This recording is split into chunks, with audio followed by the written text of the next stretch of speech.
Breaking news చూస్తున్నారు. అనుకున్నదే జరిగింది. బంగాళాఖాతంలో ఏర్పడిన అల్పపీడనం తీవ్ర అల్పపీడనంగా మారింది. ఇప్పుడు వాయుగుండంగా పరిణమించింది.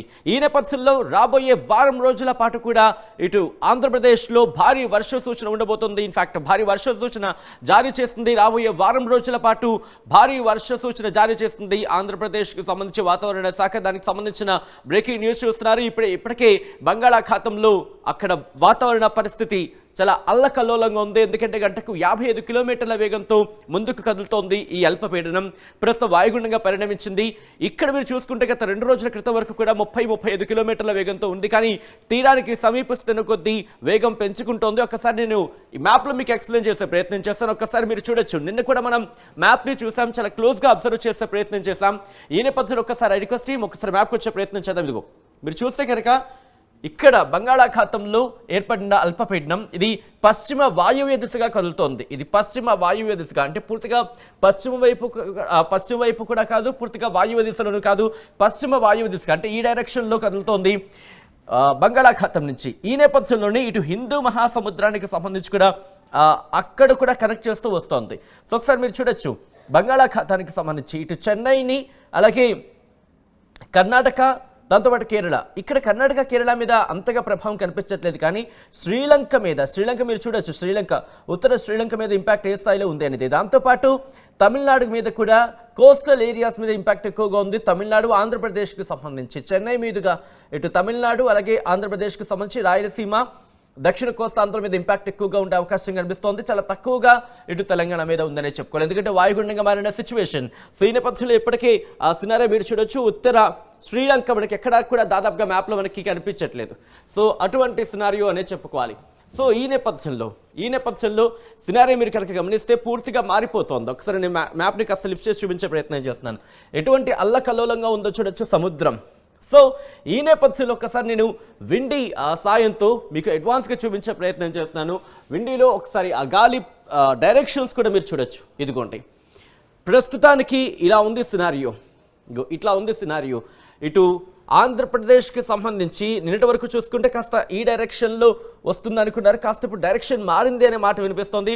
వాట్ ఎవర్ ఇట్ మేబీ, కానీ ప్రస్తుతం ఇక్కడ లొకేట్ అయ్యి ఉంది. మీరు చూడొచ్చు గాలి ఏ స్థాయిలో ఉందని. ఒకసారి నేను పాయింట్ అవుట్ చూపించే ప్రయత్నం చేస్తాను. ఇదిగో మీరు చూస్తే కనుక దానికి సంబంధించి. సో ఇక్కడ మీరు చూస్తే ఈ గాలుల తీవ్రత మనకు అర్థమవుతుంది. ఇలా శ్రీలంకతో పాటు తమిళనాడుకి సంబంధించి ఆ తర్వాత ఆ డైరెక్షన్లోనే ఆంధ్రప్రదేశ్ మీద కూడా ఇంపాక్ట్ చూపిస్తోంది. సో ఒక్కసారి భారత వాతావరణ శాఖ ఏమంటోంది, వాతావరణ శాఖ ఎటువంటి అంచనాలు ఉన్నాయి, ఎటువంటి అలర్ట్ జారీ చేస్తుందో ఒకసారి నేను క్లుప్తంగా చూపించే ప్రయత్నం చేస్తాను. క్విక్గా మీకు అప్డేట్స్ చూపించే ప్రయత్నం చేస్తాను. Here it is. ఇది మీరు చూస్తే కనుక a depression lies over central parts of South Bay of Bengal and adjoining East Equatorial Indian Ocean. It is likely to move northwestwards and intensify into deep depression during next 24 hours అంటూ కూడా కొద్దిసేపటి క్రితం ఈ press note release చేస్తుంది. So ఈ నేపథ్యంలో మనకు clear కట్గా అర్థమవుతోంది. ఇక్కడ మీరు చూడొచ్చు హెవీ రైన్ఫాల్ అంటూ కూడా. అట్ ద సేమ్ టైం తమిళనాడుకు సంబంధించి ఇచ్చింది. దాంతోపాటు సౌత్ కోస్టల్ ఆంధ్రప్రదేశ్కి సంబంధించి 26 నుంచి 29 వరకు మనం కొద్ది రోజుల నుంచి చెప్తూనే ఉన్నాం.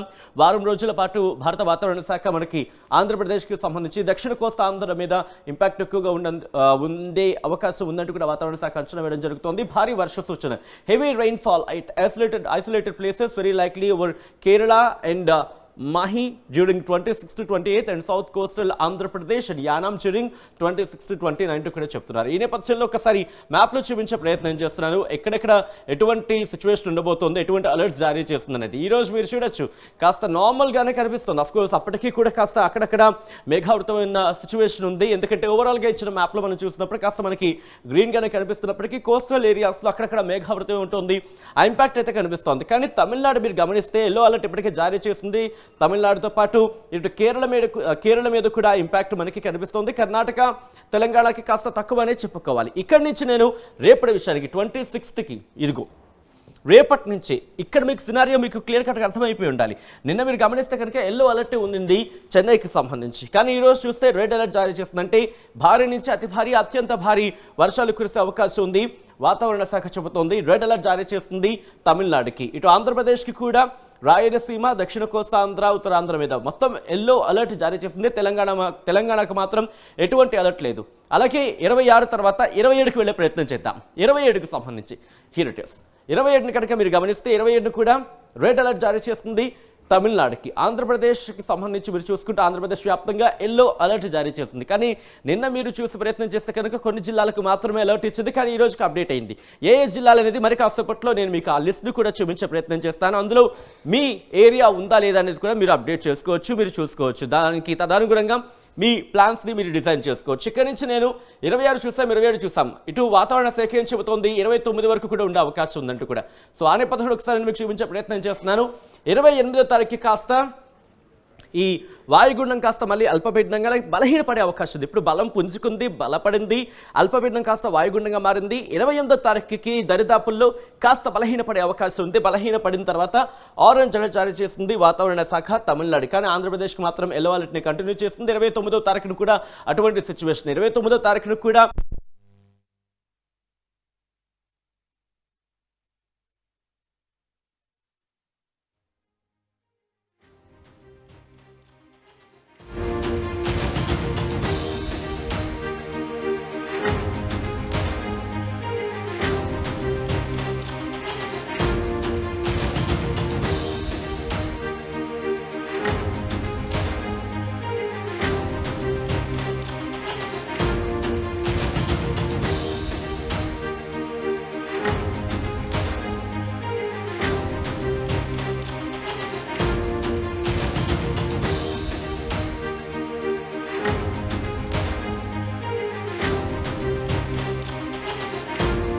ఏర్పడిన వాయుగుండం రేపటికల్లా తీవ్ర వాయుగుండంగా మారే అవకాశాలు కనిపిస్తూ ఉన్నాయి.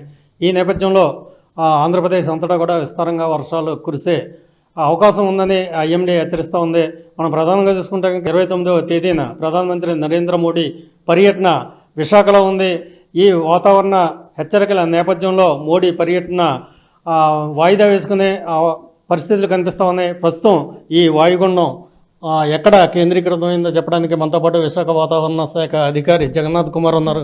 సార్ చెప్పండి, ప్రస్తుతం ఎక్కడ కేంద్రీకృతమైంది ఈ వాయుగుండం?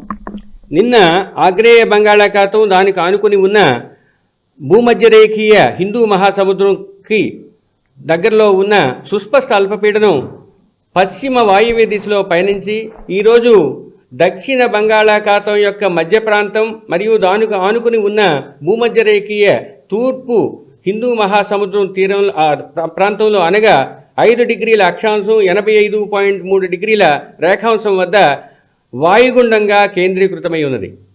ఇది రాగల 24 గంటల్లో వాయువ్య దిశలో పయనించి తీవ్ర వాయుగుండంగా పరిణామం చెందే అవకాశం ఉంది.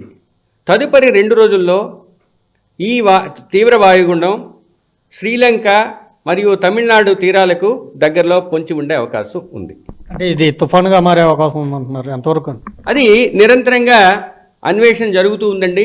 దీని గురించి ఇంకా ఏమైనా మార్పు చెందినట్టయితే తదుపరి రేపు చెప్పే అవకాశాలు కనిపిస్తున్నాయి. నిరంతరంగా శాటిలైట్లో వీటిని నిఘా వేయడం జరుగుతుంది. దీన్ని పరిశీలించిన తర్వాత మోడల్ గైడెన్స్ని అనుసరించి మేము మిగతా ఏమైనా అది తీవ్రతరం చెందే అవకాశం ఉంటే చెబుతాం. ఆంధ్రప్రదేశ్లో ఎక్కడెక్కడ వర్షాలు కురిసే అవకాశం ఉందండి? ఎప్పటి వరకు కురిసే అవకాశం? దీని ప్రభావం వలన ఆంధ్రప్రదేశ్లో దక్షిణ కోస్తా ఆంధ్రప్రదేశ్లో మొదటి 2 రోజులు అనగా ఈరోజు రేపు ఐసోలేటెడ్ ప్లేసెస్లో అంటే 1-2 చోట్ల తేలికపాటి నుంచి మోస్తరు వర్షాలు, 2-3 అనగా 3-4 అనగా 27, 28వ తేదీలో అది కొన్ని చోట్ల 29 నుంచి 1వ తేదీ వరకు ఎక్కువ చోట్ల తేలికపాటి నుంచి మోస్తరు వర్షాలు దక్షిణ కోస్తా ప్రాంతంలో పడే అవకాశం ఉంది. ఉత్తర కోస్తా ప్రాంతంలో మొదటి 2 రోజులు వాతావరణం డ్రైగా లేదా పొడిగా ఉండే అవకాశం ఉంది. 3వ రోజు ఐసోలేటెడ్గా ఉండే అవకాశం ఉంది. 4వ రోజు కొన్ని చోట్ల పడే అవకాశం ఉంది. 5, 6, 7 రోజులు అనగా 1వ తేదీ వరకు ఉత్తర కోస్తా ప్రాంతంలో ఎక్కువ చోట్ల తేలికపాటి నుంచి మోస్తరు వర్షాలు పడే అవకాశం ఉంది. అయితే దీని ప్రభావం వల్ల భారీ వర్షాలు కూడా కొన్ని చోట్ల పడే అవకాశం ఉంది. ముఖ్యంగా 26వ తేదీన నెల్లూరు, తిరుపతి జిల్లాల్లో 1-2 చోట్ల భారీ వర్షపాతం, 27, 28వ తేదీల్లో నెల్లూరు తిరుపతితో పాటు ప్రకాశం జిల్లాలోను 29వ తేదీన నెల్లూరు తిరుపతి ప్రకాశంతో పాటు ఉత్తర కోస్తా జిల్లాలైన శ్రీకాకుళం, విజయనగరం, విశాఖపట్నం, అనకాపల్లి జిల్లాల్లోని 1-2 చోట్ల భారీ వర్షపాతం నమోదయ్యే అవకాశం కనిపిస్తుంది. సరే, ఈ మత్స్యకారులకు ఎలాంటి హెచ్చరికలు జారీ చేస్తున్నారు? తీరం వెంబడి ఎలాంటి గాలులు వేస్తాయి? ఈ వాయుగుండం తీవ్ర వాయుగుండంగా పరిణమించే క్రమంలో గాలులు పెరిగే అవకాశం ఉంది. 26వ తేదీన దక్షిణ కోస్తా ప్రాంతంలో తీరం వెంబడి 35 నుంచి 45, గరిష్టంగా 55 కిలోమీటర్లు వేగంతో గాలులు వీచే అవకాశం ఉంది. 27, 28వ తేదీల్లో అంటే 3-4 రోజుల్లో మీకు సౌత్ కోస్టల్ ఆంధ్రప్రదేశ్లో 55 నుంచి 65, గరిష్టంగా 75 కిలోమీటర్ల వేగంతో గాలులు వీచే అవకాశం ఉంది. కానీ ఉత్తర కోస్తాలో 35, 45, 55 వరకు గరిష్టంగా గాలులు వీచే అవకాశం 28వ తేదీ వరకు ఉంది. 29వ తేదీన దక్షిణ కోస్తా ప్రాంతంలో 45 నుంచి 55, గరిష్టంగా 65 కిలోమీటర్ల వరకు గాలులు వీచే అవకాశం ఉంది. దీనికి అనుగుణంగా మత్స్యకారులకు, ఆ శాఖ అధికారులకు హెచ్చరికలు పంపించడం జరిగింది. 25వ తేదీనే మత్స్యకారులు సుదూరమైన సముద్ర ప్రాంతాల్లో ఉన్నవాళ్ళు సురక్షిత ప్రాంతాలకు తరలి వెళ్ళవలసిందిగా హెచ్చరికలు జారీ చేయడం జరిగింది. 26 నుంచి 29 అనగా 30వ తేదీ వరకు కూడా ఈ మత్స్యకారులు వేటకు వెళ్ళవద్దని, ముఖ్యంగా south coastal Andhra Pradesh, west central బేలో వాళ్ళు తీసుకోవాల్సిన జాగ్రత్తలన్నీ తీసుకుంటూ వేటకు వెళ్ళకుండా ఉండవలసిందిగా హెచ్చరికలు జారీ చేయడం జరిగింది.